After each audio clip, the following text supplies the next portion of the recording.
السلام عليكم ورحمة الله وبركاته. ازيكم حبايبي؟ عاملين ايه؟ ان شاء الله تكونوا بخير.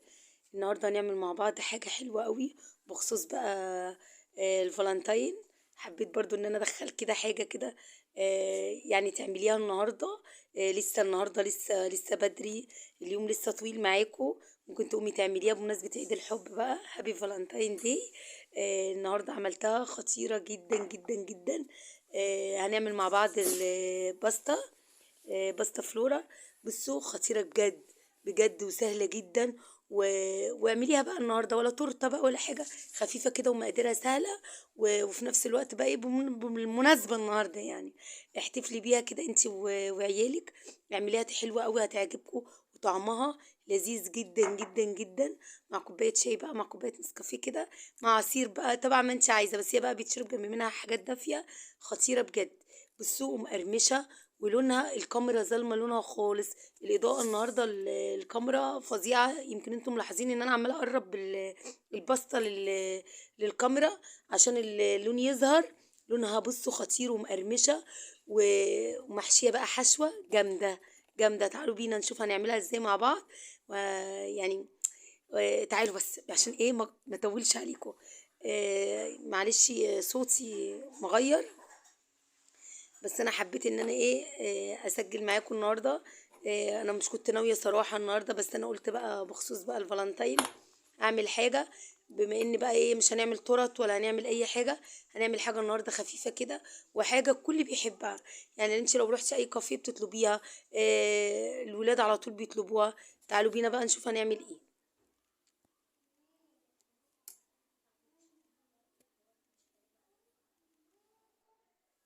طبعا اول حاجه معايا بوله اهي، هنزل ببيضتين. مقاديرها سهله جدا، ولا تكاليف شغاله ده ولا اي حاجه خالص. بمقادير سهله كده من قلب البيت هنعمل احلى باستا فلورا خطيره بجد.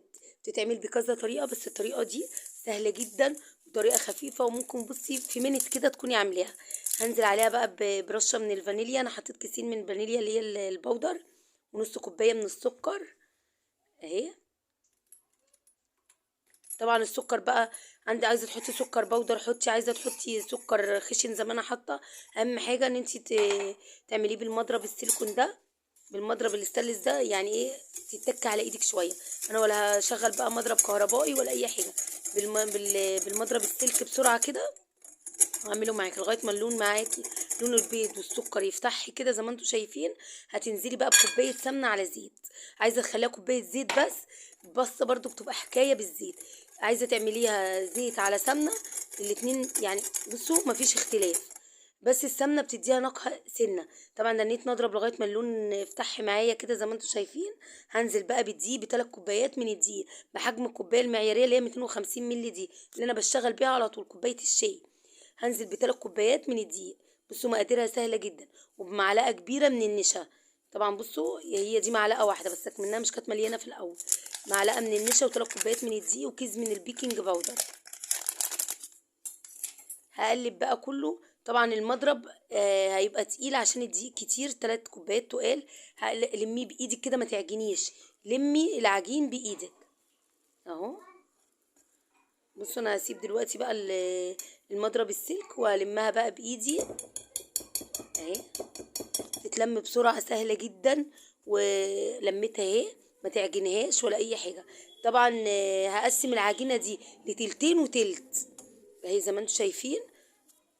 هقول لكم دلوقتي انا هعمل ايه في التلت والتلتين. التلت ده هركنه على جنب دلوقتي، وهاخد التلتين في صينية، اي صينية عندك بقى ما تكونش بتلزق كده. الصواني اللي هي بتتفتح وتتقفل اللي هي زي دي كده. صينية عندك مسحها مسحة بالسمنة كده، مسحة كويسة من السمنة، سمنة أو زيت، سمنة على زيت، زيت بس اللي عندك حطيه. مسحها مسحة كده، وخدي التلتين من العجينة زي ما انتوا شايفين كده، وافرديهم فردة حلوة في قلب الصينية. ما تخليش حتة عالية وحتة واطية. حاولي تظبطي الصينية على قد ما تقدري بقطعة العجينة اللي انتوا شايفينها دي. ظبطي حرف الصينية، ما تخليش الصينية الحراف بتاعتها عالية. انتوا هتلاحظوا دلوقتي معايا بصوا ان انا فصلت الكاميرا وكملت ورجعت برضو واوريكم برضو اهو. بصوا وبعد كده ايه عندك بقى ايه هتحشيها بقى ايه، مربى فراوله اللي انا كنت عاملاها معاكم قريب، مربى مشمش، مربى تين. انا بقى مخصوص بقى الفالنتين، فقلت بقى عندي مربى فراوله حمرا بقى زي الفالنتين كده، قلت بقى ايه اعملها بيها. طبعا اي صوصات بتبقى طعمها خطيره فيها، سواء مشمش تين فراوله، اللي عندك حطيه. فانا حطيت فراوله عشان انا كان عندي فراوله كنت لسه عاملاها معاكم، مربى الفراوله اهي. وحاولي ما تجيبيش على الحراف، يعني بقدر المستطاع يعني المربى ما تطلعش منك على الحرف عشان ما تحروقش. هي كده كده مش هتحروق، بس تكوني يعني ايه واخده بالك. اهو وزعت بقى الفراوله زي ما انتم شايفين كده. هعمل ايه بقى، هركن بقى الصينيه دي كده على جنب، وهجيب بقى التلت اللي انا سبته في طبق اهو، هحطه هنقله برده في البوله تاني في حاجه واسعه، وهنزل عليه بتلت كوبايه من الدقيق. تلت كوبايه من ايه، من الدقيق. عارفين انتوا حبات الرمل بتبقى عامله ازاي؟ هحول العجينه دي لحبات رمل، هدني افرك فيها كده لغايه ما توصل معايا تبقى عامله زي حبات الرمل. اقول لكم ليه، عشان تشوفوا الشكل النهائي اللي انتوا شفتوه في اول الفيديو ده. بصوا الباستا دي خطيره، هي كده دي طريقه الباستا، ولا تعب ولا اي حاجه خالص، وطعمها بقى مش قادره اقول لكم. بصوا بقى عامل زي حبات الرمل اهو. هجيب بقى الصينيه، هحاول برضو اظبط الحراف كده، اهم حاجة الحراف ما عندي ما تكونش عالية قوي اهي.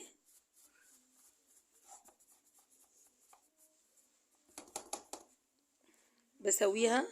قومي بقى تشجعي كده واعملي صينيه باستا كده لولادك النهارده بخصوص الفالنتين. طبعا بصوا انا مش بعتقد بالفالنتين ولا الكلام ده قوي، بس مش شرط يعني لحبيب وحبيبته، مش شرط لزوج ومراته، مش شرط يعني ممكن بصوا يعني لولادك ممكن الفالنتين ده يبقى ما بين الام وبنتها، ما بين الام وعيالها، ما بين الجار، ما بين الصاحب. كل سنه وانتم طيبين. مناسبة بقى الأيام المفترجة اللي احنا فيها، سيبك بقى من الفالنتين وسيبكم من أي حاجة، مناسبة شهر رجب اللي احنا فيه، اللي خلاص فاضل كام يوم ويخلص، داخلين على شعبان.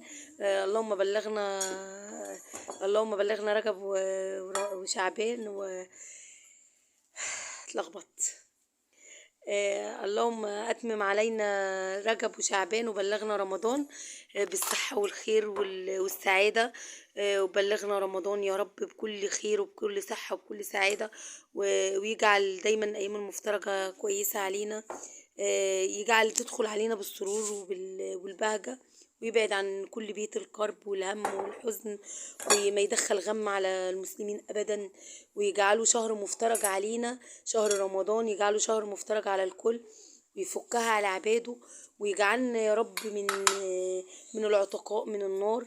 ويجعل رمضان يا رب كلنا ختمين القرآن فيه، ويجعلوا طالعين منه، طالعين تغفير ذنوب، يعني حسنات كتير، كل حاجة كويسة نكون طالعين بيها من رمضان إن شاء الله.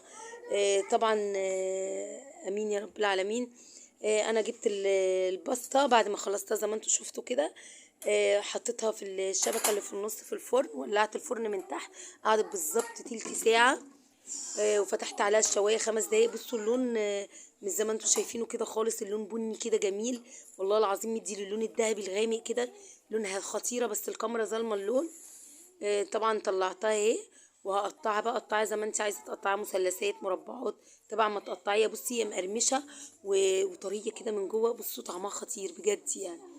طبعا وكان فاض شويه كده من العجين، وكان معايا طبعا عندي المربى، رحت حاطه في القالب اللي ورا ده. قلت بدل خساره يعني اعملهم لبنتي الصغننه. طبعا زي ما انتم شايفين كده، بصوا تقطيعها سهل جدا، بصوا عامله ازاي خطيره بجد، تستاهل بقكم. احلى باستا فلورا، بصوا حكايه، حكايه بجد. قومي بقى تشجعي كده واعملي لك صينيه، والله ما تاخد منك اي وقت وسهله. بصوا القاع بتاعها عامل ازاي، بجد تستاهل بقكم. اتمنى كل اللي شافني يعني يقوم يعملها، واتمنى كل اللي شافني يوصلوا الرساله دي. كل سنه وانتم طيبين. اتمنى ان انتوا تدعموني باللايك وبالشير، واللي مش مشترك يشترك، واللي مشترك يفعل زر الجرس عشان يوصلك كل جديد مني، اشعار بكل فيديو. واتمنى ان انتوا تزيدوا تتضاعفوا عندي. طبعا هعمل كوبايه شاي بقى جنب الباستا، لان هي ما بتشربش جنب منها الا شاي او نسكافيه او قهوه. بس طعمها خطير خطير بجد بجد بجد، واتمنى ان انتوا تجربوها. كده الفيديو بتاعي انتهى، واتمنى ان انا اكون خفيفه النهارده عليكم كده وعلى قلوبكم، واتمنى اكون وصلت لكم حاجه تكون سهله كده تتشجعي بيها وتقومي تعمليها النهارده بخصوص الفالنتين. طبعا بصوا عامله ازاي خطيره بقى، مش قادره اقول لكم بقى تقولي بسكوت، تقولي كيك، تقولي بصوا باستا باستا باستا باستا يعني. اتمنى ان انتوا تجربوها. كده الفيديو انتهى، وما تنسونيش بقى بدعوة حلوة كده. النهارده بصوا سامعين مقرمشة، بصوا قرمشة خطيرة كريسبي بجد بجد بجد حكاية. قرمشة كرانشي، عارفين يعني ايه كرانشي؟ خطيرة بجد، خطيرة خطيرة خطيرة. وادي القالب خطير، بصوا هوريهولكوا. طبعا هو لسه سخن مش هعرف اقلبه، هوريهولكوا هطلع بالمعلقة كده. واو بجد تحفة. بصوا المربى عاملة ازاي فيه، خطير بجد بجد. بتاكلي حاجة مقرمشة كده بصوا هتعجبك قوي. قومي كده جربيها في ثانية، 3 كوبايات دي وبيضتين هتعملي احلى باستا فلورا، هتعجبك قوي. اتمنى ان الفيديو يكون عجبكم. كده الفيديو بتاعي انتهى، والسلام عليكم ورحمة الله وبركاته.